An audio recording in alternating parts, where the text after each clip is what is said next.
Bem-vindos à conferência, o quarto ano que teremos aqui no Ecosi, em Girona, onde vamos apresentar algo que é uma continuação do tema que tivemos no ano anterior sobre o que querem esconder de nós. Estivemos em expedição no mês de setembro, justamente neste local que vocês veem na fotografia. Estas são as montanhas de Arara, na Turquia, e ainda há algo lá que para muitas pessoas soa como ficção científica, como um mito, mas está lá. E aqui está, a Arca de Noé ainda existe. E hoje o que vamos fazer é apresentar uma série de evidências que sem dúvida darão crédito a tudo isso.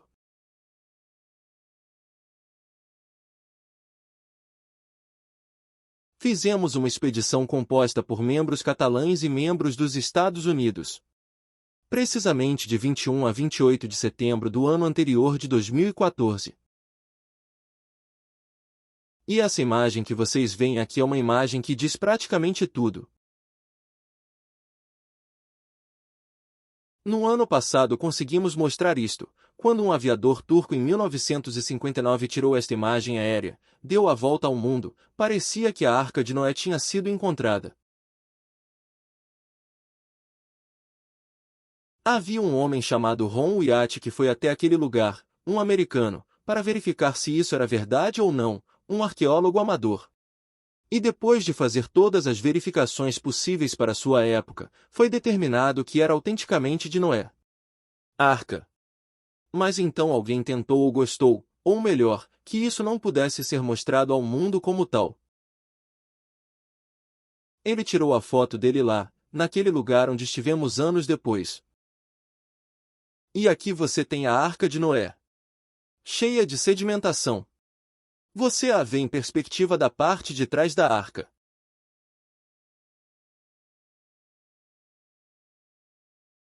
As costelas fossilizadas que ficam cobertas de sedimentação, a composição com que foi feita, absolutamente tudo. Bom, aqui tem até as costelas que eram muito apreciadas naquela época. Agora você vai lá e não parece mais exatamente assim. Os testes realizados com detector de metais confirmaram que a cada passo X, sempre equidistante, havia uma estrutura de concreto, o que denotava que isso era feito por homens. Madeira fossilizada, petrificada, laminada. Alguém aqui sabe muito bem que a madeira laminada foi praticamente inventada na década de 80, do século passado, há alguns anos.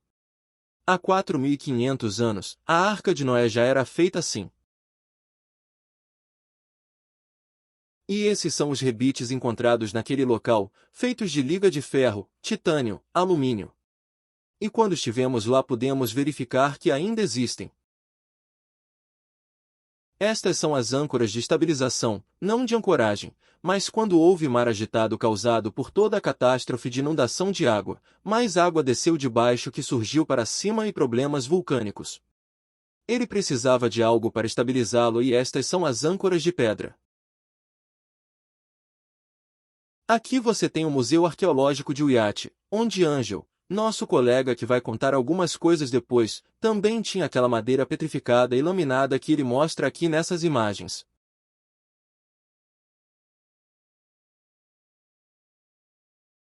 E esta é uma foto de scanner tirada de uma parede lateral da arca, onde você pode verificar perfeitamente todos os ângulos retos, o que denota que dentro daquela rocha, que alguns dizem, existe uma estrutura humana, ângulos retos perfeitos. A natureza faz não faça isso só porque.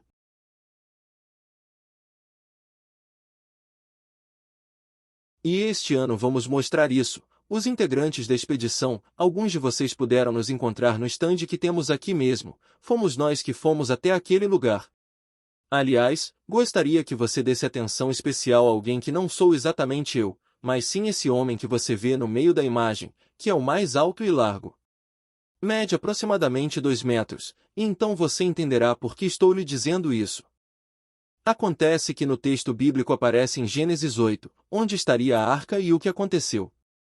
Chega um momento que Noé descobre uma capa e olha, joga alguns pássaros para ver se ainda está tudo coberto de água. Bem, agora você entende por que também estou mostrando isso. Vamos assistir a um vídeo resumo da expedição. Fique ligado porque é apenas um resumo do que vamos mostrar em breve, se Deus quiser.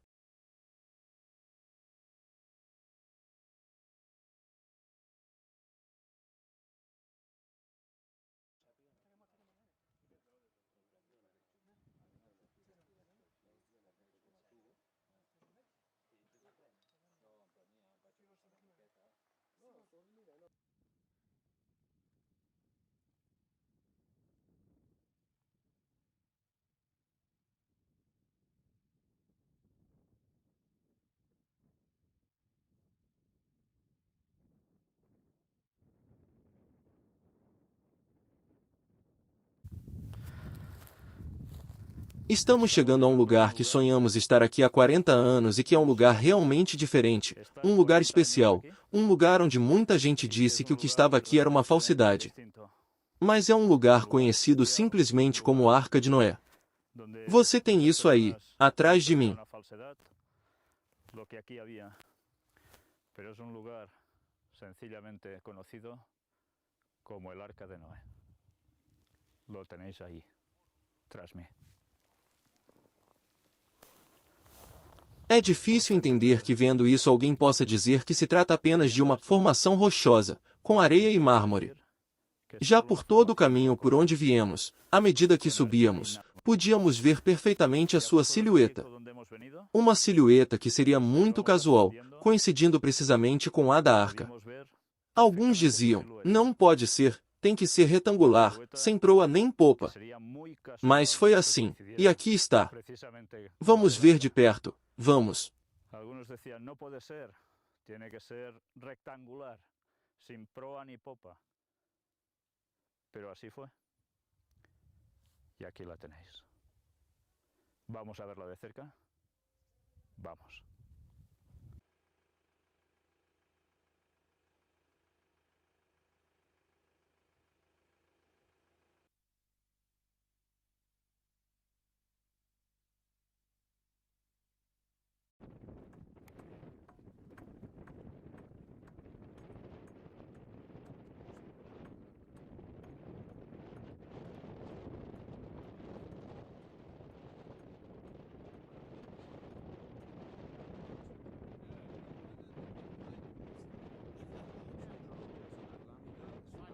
Devido à mesma espessura do lado comprido, a casca poderia lhe dar impermeabilidade.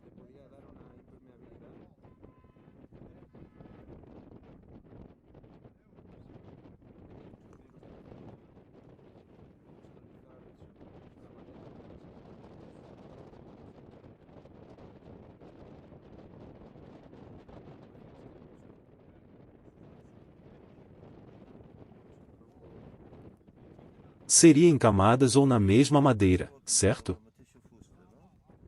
Estamos embaixo da amostra. É trabalhado, cara. Sim, tem cortes longitudinais. Tem cortes longitudinais que vão de cima para baixo. Sí, tiene cortes longitudinales.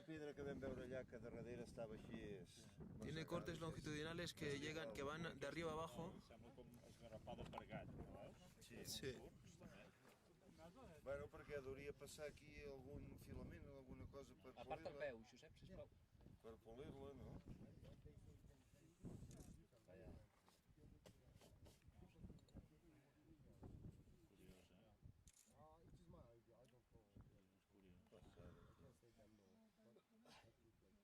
Aqui você pode ver claramente as linhas, elas são equidistantes, como se fosse uma ferramenta, uma furadeira ou algo parecido, para riscar, denso, equidistante. Una eina de perfuració o algo així de rascar amb dents equidistants. Ostras, esta é uma madeira inteira, deve ter camadas. Não, é uma madeira inteira. Sim, é uma madeira inteira e repare que não tem curvatura, imagine o diâmetro disso. Curvatura. Imagina't el diàmetre d'aquest arbre. As árvores eram imensas, deviam esculpir a peça para fazer a cobertura? E, portanto, todos aqueles acima que estão tão bem dispostos uns com os outros.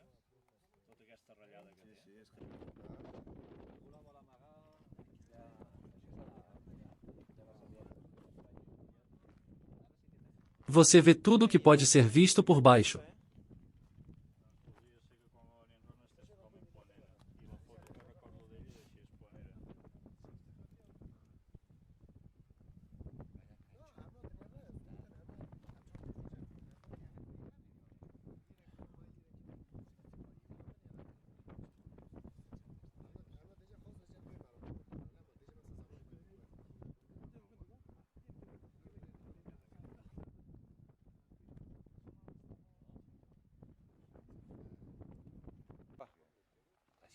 Todos os lugares onde encontramos algum tipo de pedra importante como âncoras ou teoricamente, cobrindo a arca, também encontramos isso, pedaços de barro. También esto, piezas arcillosas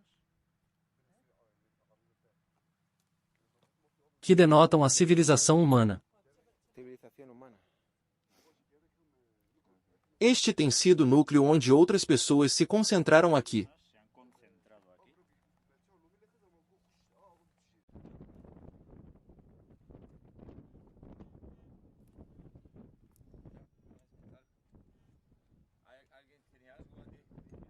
Não é metal, nem soa como metal. Agora, coloque um pouco de metal para fazer soar.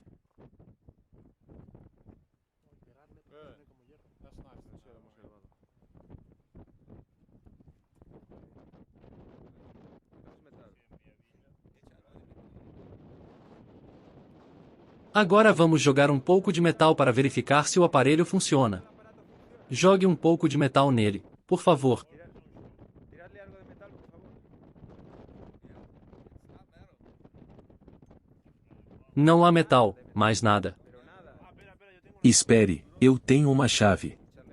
Ou cinto. Coloque alguma coisa. Agora tudo é plástico e ninguém tem nada de metal. Metal. Isso é metal. Madeira não é metal, embora pareça metal, não é metal. Obrigado.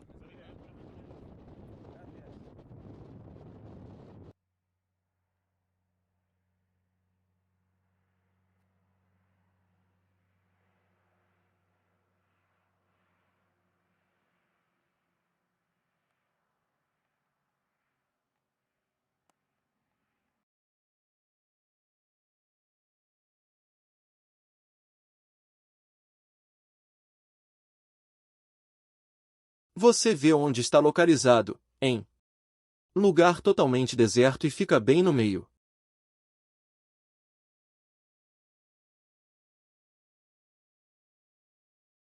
Algumas pessoas até nos disseram isso, se isso tivesse alguma coisa a ver com um vulcão, mas vocês vão perceber no que vamos mostrar em breve que não é um vulcão de jeito nenhum.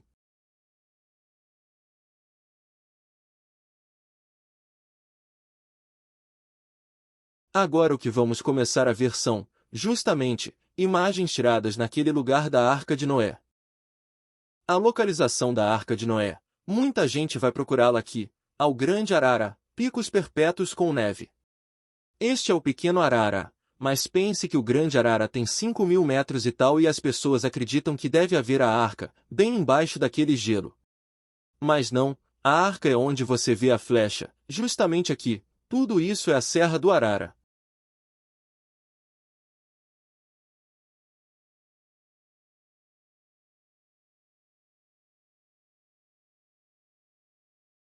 E aqui você vê.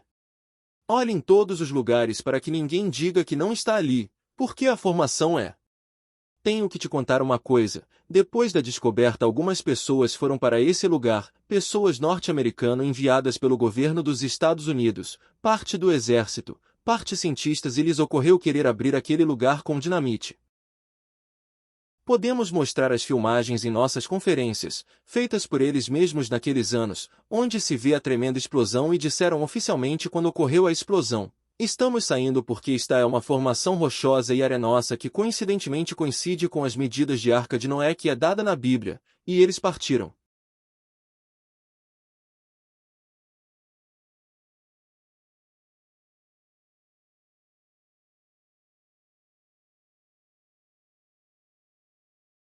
Mas tivemos o privilégio de entrevistar uma pessoa, que vocês verão mais tarde, que nos contou algo totalmente diferente da versão oficial que queria vender para este mundo. Antes eu te disse que você olha para uma pessoa de 2 metros de altura. Aqui está. Já percebeu a proporção com o tamanho da arca inteira? Parece uma formiguinha, né? Veja melhor.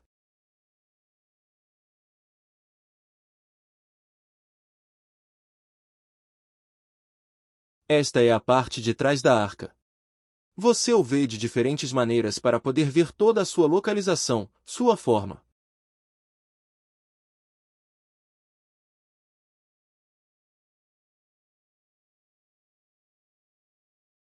Essa é uma vista de cima. Você pode ver que você vai se cansar de ver a arca e outras coisas. Você pode andar com cuidado neste lugar porque tudo isso é uma sedimentação com buracos que você tem que observar onde você coloca o pé porque pode cair. Pense que houve mais erupções vulcânicas desde os anos de Ronhuiate. A sedimentação é muita. Não é um lugar onde eles deixam você cavar. Aqui estão os momentos em que estávamos filmando o documentário. Você vê o tamanho de uma pessoa naquele lugar. E está é a imagem do drone que nosso colega Kevin tirou antes de despencar. Pelo menos conseguimos resgatar esta imagem. E logo à frente, o grande arara. Seu cume quase nunca é visto, é difícil ver a neve ali porque sempre há nuvens. Fazem parte das costelas fossilizadas da arca, a estrutura vista de cima. Dos lados. Tudo que vocês estão vendo aqui é uma abertura que foi feita, uma fenda enorme, que poderia mostrar mais claramente o formato da arca. Aconteceu precisamente na época de Ronhuiate. Toda uma face daquele enorme sedimento que estava ali foi arrancada e foi isso que ofereceu a possibilidade de poder passar por aqui. Ron já fez isso, e também fez um buraco naquele lugar, que você verá mais tarde, de onde tirou alguma coisa. Aqui você tem, precisamente, Kevin com seu detector de metais também, procurando pedaços dele, rebites. Edward também estava do outro lado. É proibido cavar naquele lugar, eles não permitem, quem vai entrar lá? E este é o momento em que Kevin parecia ter encontrado algo e também parecia ser o quê? Um rebite com seu formato arredondado. Essa é a rachadura, para vocês verem, aquela que se formou naquele momento. E aqui está o buraco, que Ronhuiate já tinha feito, é super profundo. E de lá extraiu pelos de animais, mas também excrementos, também petrificados. O que indicava que ali, naquele buraco que ele havia feito, lá dentro, havia animais na época. Aqui você vê Angel ao lado de Frederick, eles também estavam entrando com uma câmera para ver até onde iriam. Era tão profundo que o cabo não nos alcançava mais, não conseguimos extrair nada. Ficamos aquém. E esta é uma das costelas proeminentes que ainda estão lá, no topo da arca. Veja o tamanho como ele se destaca. E para que vocês possam ver a altura da arca, aqui você tem o Wallace, que é um menino de aproximadamente 1,90 m, muito alto também. Isto é uma rachadura naquele lugar. Olha, a sedimentação e isso talvez seja 1 metro e um pouco para dentro. E aqui você tem toda essa descida tremenda, segurar aqui é difícil. Pois bem, esta é uma pedra muito curiosa que encontramos ali e que não conseguimos explicar, não conseguimos trazê-la conosco. Mas olha que curioso, fica bem ao lado da arca. Você também vê algumas linhas paralelas brancas equidistantes? Bem, isso é cortado em ângulo reto. Que era? Não temos ideia. E agora vamos ver a localização do possível túmulo da esposa de Noah que Ronhuiate afirmou ter encontrado. E precisamente nesse local, Ronhuiate encontrou, a uma cavidade com cerca de 6 metros de comprimento, ele encontrou uma lápide esculpida onde estavam gravados um arco-íris, alguns animais e algumas pessoas. Mas ele também encontrou algo lá e era um esqueleto gigante de uma mulher, com mais de 4 metros de altura. Posteriormente, O esqueleto desapareceu e não é por acaso porque quando lá estivemos os cariocas não tiveram tempo de vir ter conosco para dizer coisas, mas também para nos quererem vender achados que tinham feito no local. Você sabe, são pessoas que estão em um estado muito pobre. E claro, para eles chega um ocidental e eles acham que é sabe-se lá o que, né? Por isso tentam tirar dinheiro com o que podem, com o qual muitos vestígios arqueológicos desaparecem e são vendidos.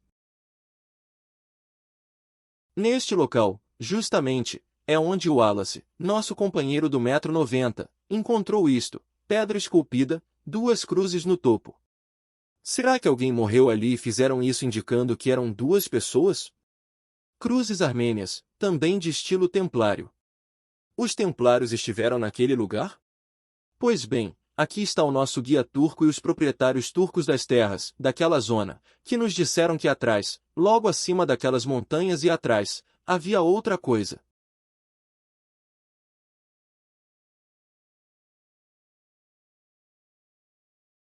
Precisamente, o que você vê aqui no centro da imagem, pequeno quadrado, é o que poderia ter sido, como Ron acreditava, um altar.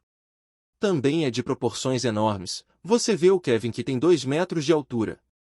Bem, não se pode dizer que seja assim, mas é curioso que tenham sido encontrados esses restos humanos de um gigante, neste caso uma mulher. Mas vejam esses outros objetos extraídos do cemitério, na casa do homem, dono do terreno.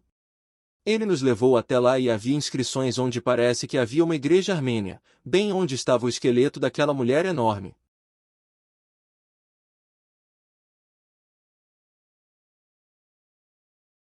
Você sabe, algo nos chamou a atenção. Se naquele lugar havia o imenso corpo de uma mulher, algo foi erguido em torno dele, algo que eles já sabiam que poderia ser espiritual. Mas encontramos a mesma coisa quando eu mostrei para vocês que trabalhava o barro. Onde havia algo relacionado à arca, ela havia sido transformada em ponto de encontro, já para os armênios. Você sabe, os armênios estiveram praticamente entre os primeiros cristãos da história. Depois foram conquistados pelo Império Otomano e tornaram-se muçulmanos. Agora o que vocês vão ver são as âncoras de pedra de estabilização da arca espalhadas por vários quilômetros, e elas serviram para esse propósito. Em meio àquela confusão de águas e tantas outras coisas, ela precisava manter seu equilíbrio. Isto tem sido usado por navios no Mediterrâneo há séculos. E olha, justamente na casa do dono daquele terreno, ele ia nos mostrar uma coisa que você vê nos pés do Ângel, e era uma dessas âncoras, logo atrás da casa dele. Mais uma vez, o templário passa por lá. Alguns dizem que são armênios, outros, templários, não se definem totalmente. Mas estes estavam espalhados em muitos lugares.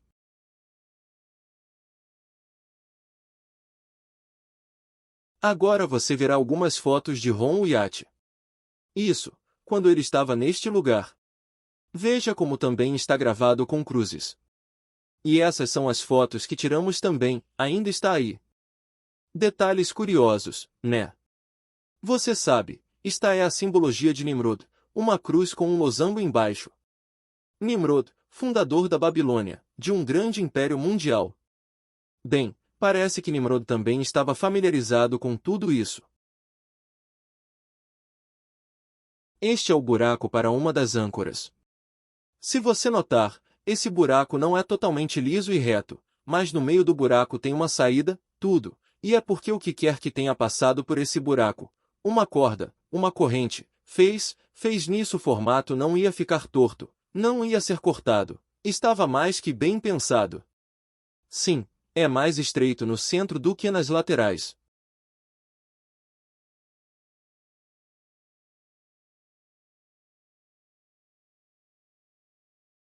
E aqui você tem um campo que eles têm, onde nos explicaram que estavam trazendo essas pedras enormes, que eram âncoras, de montanhas diferentes, com carros de bois, e estavam colocando aqui, e tem muita coisa. E eles não fizeram isso, nem os armênios nem os otomanos, era uma coisa que já existia antes deles e que vocês sabem, os armênios, sabendo da origem disso, usaram como sepultura em seus cemitérios, como lápide, em que havia um poço.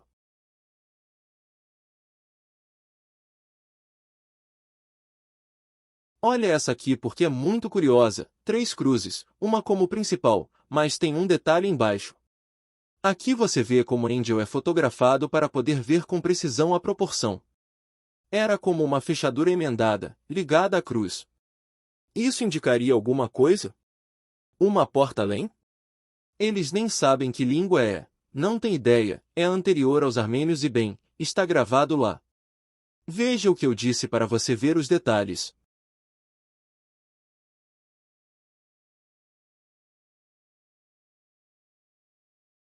Bom, e depois tem este outro, onde também se pode ver algo muito interessante debaixo da cruz principal. Você vê melhor agora? Como uma pirâmide escalonada, como uma torre de Babel encimada por algo que parece um obelisco tipo foguete. Bem, é isso aí. E agora vocês vão ver, justamente, a capa da Arca de Noé, que era essa.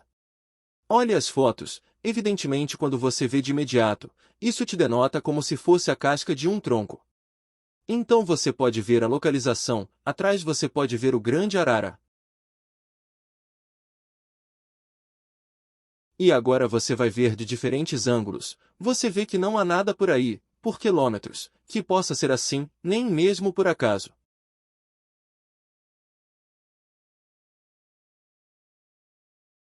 Depois, os moradores locais nos levaram para um local próximo onde havia também outra âncora de pedra, onde nos contaram que algo muito estranho estava acontecendo a poucos metros de distância. E foi precisamente que dizem que à noite naquele lugar deserto se ouviam os gritos das mulheres e das crianças e não havia ninguém, e isso acontece há anos e anos. Bem, alguém usou isso para assustar as pessoas e não são pessoas, o que é? Olha aqui o corte. E foi aqui que conseguimos extrair, justamente, as amostras que mostraremos mais tarde. Veja outra possível âncora perto do convés. É aquele lugar onde eu te contei que aconteceram aquelas coisas estranhas que eles também nos contaram porque sim, não tínhamos perguntado a eles, não sabíamos nada disso.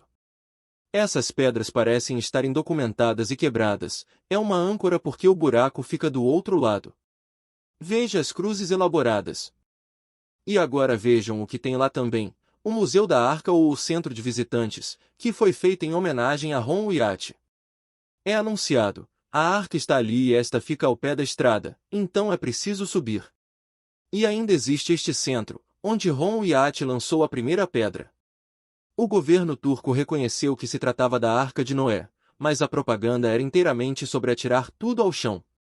Ainda há fotografias daqueles anos em que, justamente, quando Ron estava lá, eram feitos testes.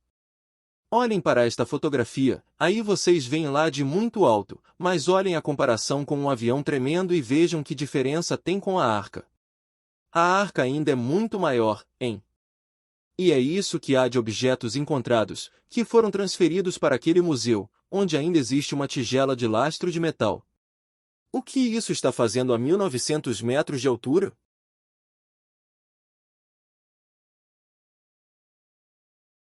E agora vocês verão Hassan, o guardião da arca, reconhecido como tal pelo governo turco e como ele se apresenta. Essa pessoa esteve com Ron Wyatt desde o início, ele está agora com 75 anos, é isso. E tivemos o privilégio de entrevistá-lo onde ele nos contou algo muito surpreendente. Ele nos contou que, os americanos tinham ido embora, levaram muitas coisas, ele não via nada, não deixaram. Mas ele também nos contou que algo apareceu durante anos, não se sabe quanto tempo, na arca, a poucos metros de distância. 3 luzes estranhas de 3 cores diferentes, praticamente como um semáforo, que oscilavam.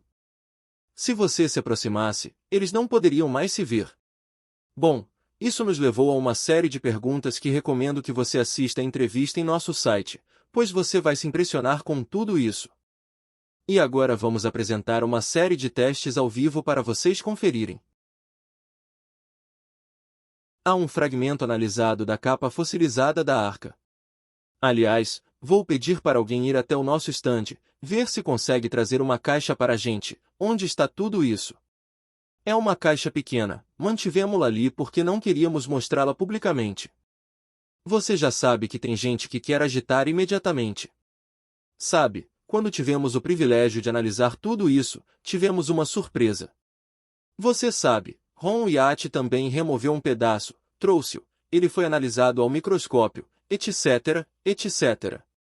Não conseguiram determinar que aquela pedra fosse realmente casca de árvore, a casca de uma árvore muito específica, que é a mesma de que falavam os textos com que foi feita a arca, precisamente.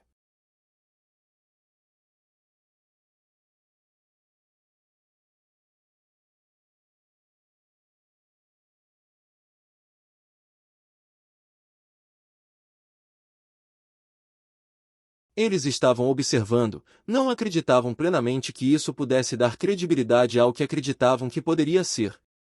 Mas tive o privilégio, recentemente, de dar palestras nos Estados Unidos e estive justamente com quem estava analisando esse mesmo material com Ron Yacht em uma dessas expedições. Conseguimos trazer para ele um pedaço daquela capa que vocês vão ver aqui agora. Angel vai mostrar para você ao meu lado.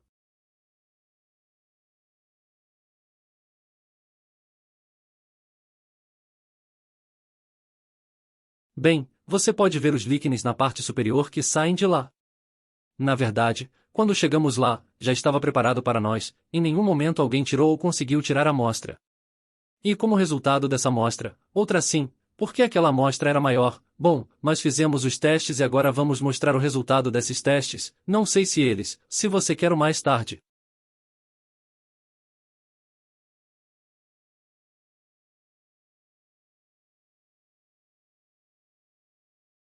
Sim, sim. Bem, toque na amostra de madeira que achamos que poderia ser a arca. Assim, em qualquer caso, podemos continuar com a apresentação do evidência no PowerPoint e eu precisaria daquele microfone.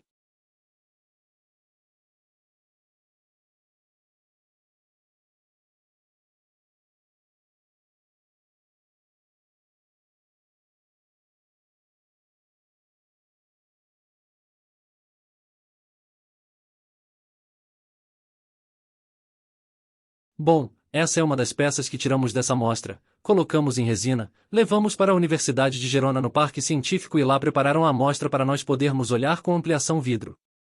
Uma vez vista a amostra na lupa, uma série de... O que é o ponteiro? Uma série de perfis horizontais, como você pode ver na amostra anterior, você também pode ver aqui, uma série de perfis horizontais linhas. Vamos desvendar essas linhas aos poucos. Vejam as amostras que conseguimos coletar nos Estados Unidos, algumas amostras de redwood, que seria uma espécie de sequoia, cipreste vermelho. Uma maneira, digamos, comum de dizer o nome. A gente vê como esse parâmetro longitudinal também se mantém com uma série de fibras verticais que aqui, se vocês conseguem ver, são vistas em pequenas, né?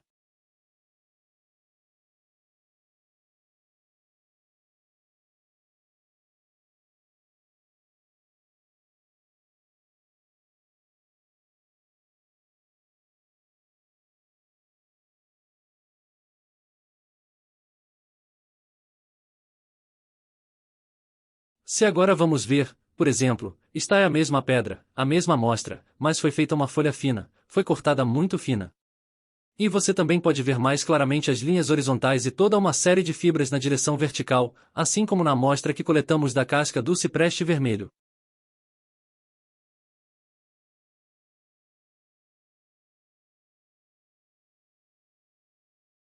Aqui temos também outro tipo de cipreste vermelho, outra amostra de casca. E mais num nível mais macroscópico, digamos mais a olho nu, podemos ver como o padrão de linhas horizontais também se repete, até um pouco curvado, igualzinho na amostra real, né, com a penugem no meio.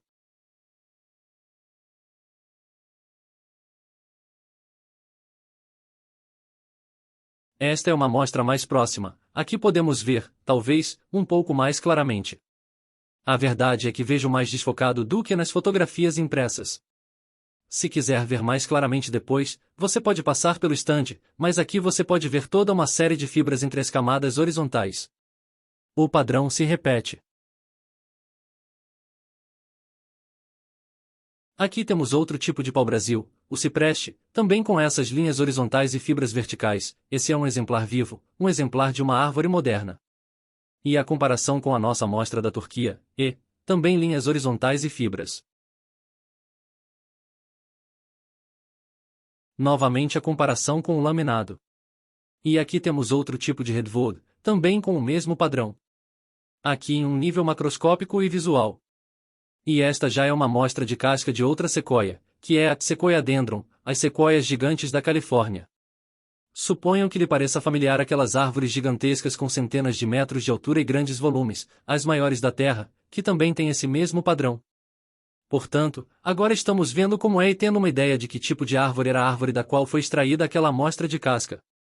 Uma árvore de grande porte, uma árvore que pertence a um grupo de árvores chamado Cupressaceae, que inclui, por exemplo, os ciprestes dos cemitérios que temos aqui no Mediterrâneo, mas que também incluem sequoias ou ciprestes vermelhos.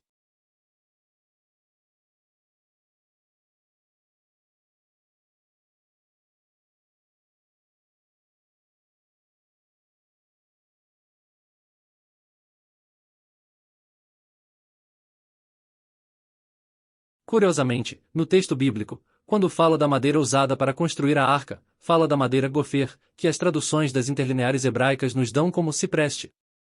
Portanto, podemos ver como estaríamos vendo como o que foi explicado ali está se cumprindo diante de nós, e a Arca de Noé tem amostras de madeira de Cupressaceae.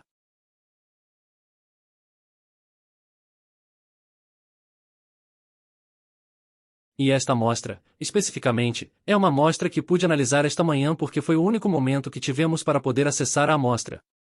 É uma amostra de Couche Redwood, que seria um cipreste vermelho do litoral, um cipreste que é muito mais resistente na sua madeira e que, justamente, a verdade é que para mim é o que apresenta um padrão mais semelhante ao padrão da amostra que conseguimos recolher na Turquia. Essa seria a parte da casca, era uma árvore nova, muito nova, e tem a casca bem estreita. Mas essas árvores podem atingir uma profundidade de casca de 60 ou 70 centímetros. Portanto, coincidiria com aquele formato de casca que vimos no deserto.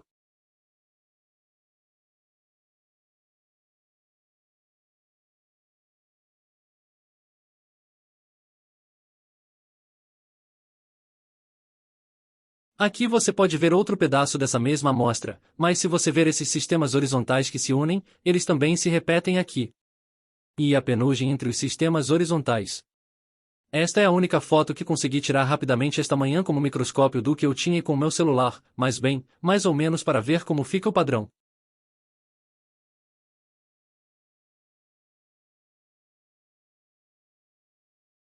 Aqui vemos de novo. E aqui, mais de perto, vemos as fibras e vamos ver como ainda mais de perto, esses grupos de fibras começam a se assemelhar às amostras fibrosas que estão entre as camadas horizontais. Aqui a gente vê as fibras ainda mais de perto, essa é a amostra do Peru, e as fibras dos diferentes ciprestes vermelhos. A fibra do Peru e a fibra da sequoia, por exemplo, quer dizer, tem uma semelhança realmente impressionante.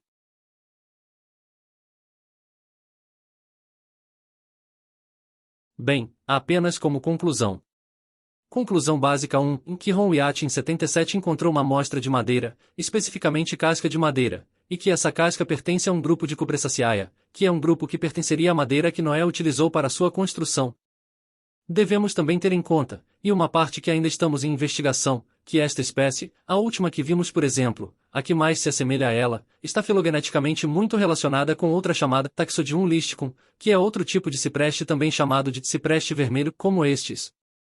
E também, um cipreste que é uma madeira muito oleosa, muito vermelha e resistente quando você corta seu óleo sai vermelho, ou seja, que tem um simbolismo que poderíamos te explicar mais tarde se você quiser no stand porque agora falta de tempo. Mas é justamente aquele Taxodium, aquele cipreste vermelho, aquele que Ron Wyatt suspeitava ser a estrutura que sustentava a arca. Portanto, é muito interessante como sempre terminamos naquele grupo de árvores que definiria aquela madeira gofer que é explicada em Gênesis.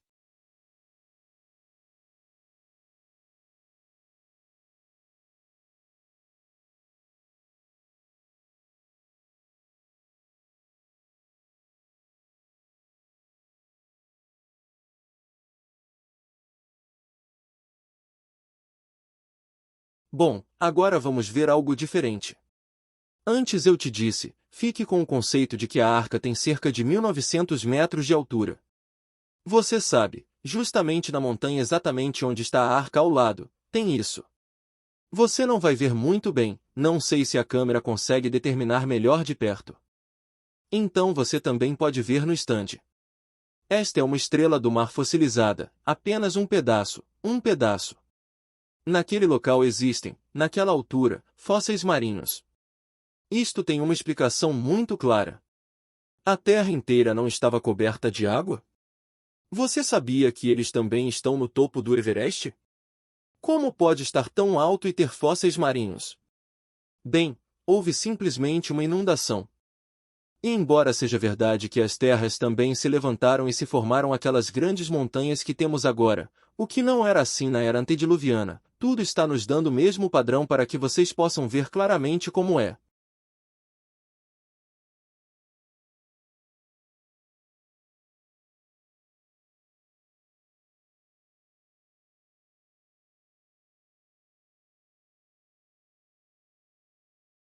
Isso é uma coisa que pude trazer agora de La Pampa, na Argentina, quando estava apresentando temas lá, e é justamente o mesmo tipo de estrela do mar.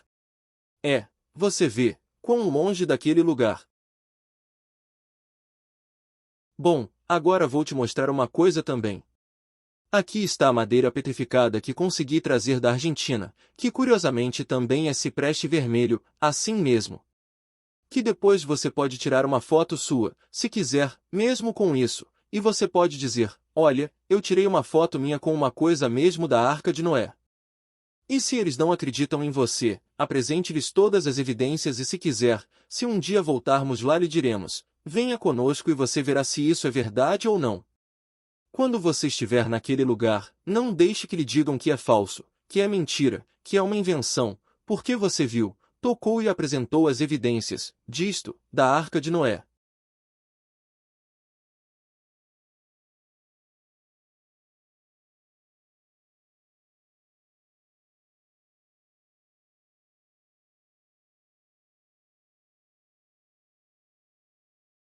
Mas você sabe, há algo que nos deixa perplexos. Se isto é verdade, por que é que não é dito ao mundo? Por que é que está a ser escondido? Por que é que se diz que isto é falso? E se uma pessoa traz algo à luz sobre isso, é dito que ela é mais ou menos como uma cabra. Bem, por que não é interessante? Se isso é verdade e aparece na história do Gênesis, na Bíblia, e coincide exatamente com o que dizem os textos bíblicos em localização, em dimensão, em construção, há um problema sério, onde você coloca a teoria da evolução. Quando através das conferências apresentamos como funciona a teoria da evolução, foi feita a invenção das sociedades secretas, da maçonaria, através de um menino chamado Charles Darwin. Seu avô, um maçom de grau importante, preparou-o, acima de tudo isso, junto com outras pessoas e financiado por um grande capital de trás, conseguiram mudar o paradigma mental da cultura mundial a este respeito, e nos incutiram que a evolução é verdadeira e que o texto bíblico é um falso mito.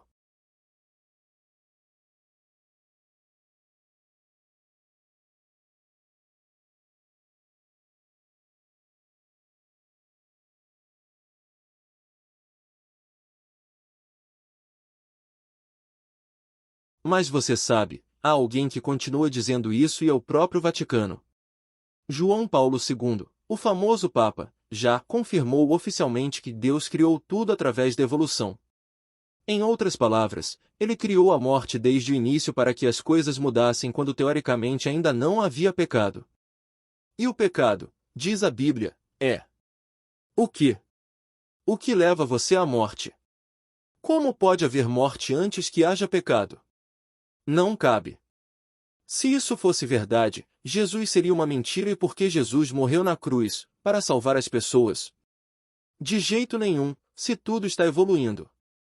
Então obviamente algo está errado e existe um grande negócio global que movimenta milhões de milhões, na moeda que você quiser, que não condiz em nada com a verdade, mas que carrega grandes interesses e afasta as pessoas, distancia-se da verdade. Mas você sabe, falando sobre Jesus, muitas pessoas não sabem que ele, nas Escrituras, também fala sobre sua segunda vinda. Sim, ouvimos que no dia 25 de dezembro, nasce uma criança em Belém. Isso é falso, ele não nasceu no dia 25 de dezembro, nasceu Tammuz, que é uma história totalmente diferente que, se você quiser, explicaremos mais tarde. Mas Jesus profetiza que haveria uma série de sinais que se cumpririam quando ele voltasse e quando certos anos se passassem. Mas ele disse algo para que estivéssemos antecipando e nos preparando. Em Mateus 24 de 37 a 39.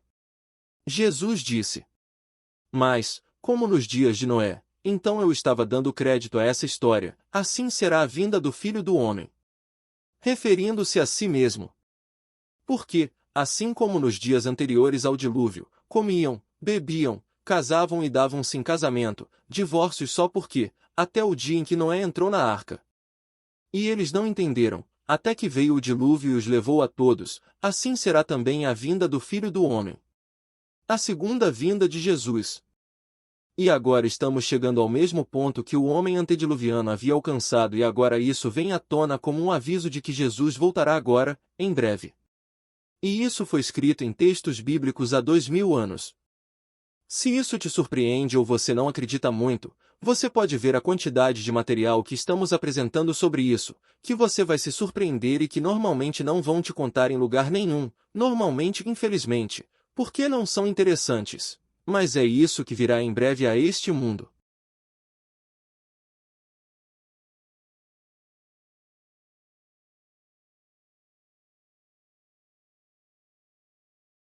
Mas amanhã tentaremos outra coisa. Amanhã vamos tratar do fenômeno OVNI, das abduções, mas o que realmente está por trás disso? É isso que nos dizem os grandes autores de best-sellers? É o que nos dizem os documentários que nos mostram na televisão ou há algo diferente que não interessa? Vamos mostrar um vídeo de aproximadamente meia hora, entre outras coisas, que vai te deixar paralisado, super surpreso. E estas são as palavras do maior especialista na questão dos OVNIs, que depois de dizer a verdade e demonstrá-la, todos os seus colegas se viraram e o atacaram. E por quê? Eles estavam ficando sem um bom negócio, um bom negócio.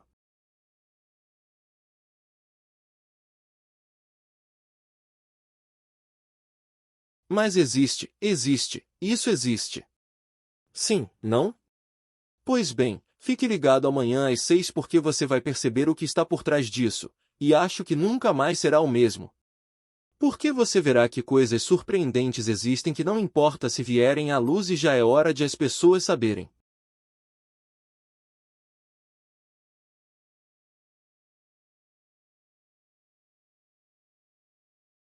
Estamos à sua disposição no stand para qualquer dúvida, o que você quiser. Muito obrigado pela sua participação aqui e até amanhã se Deus quiser.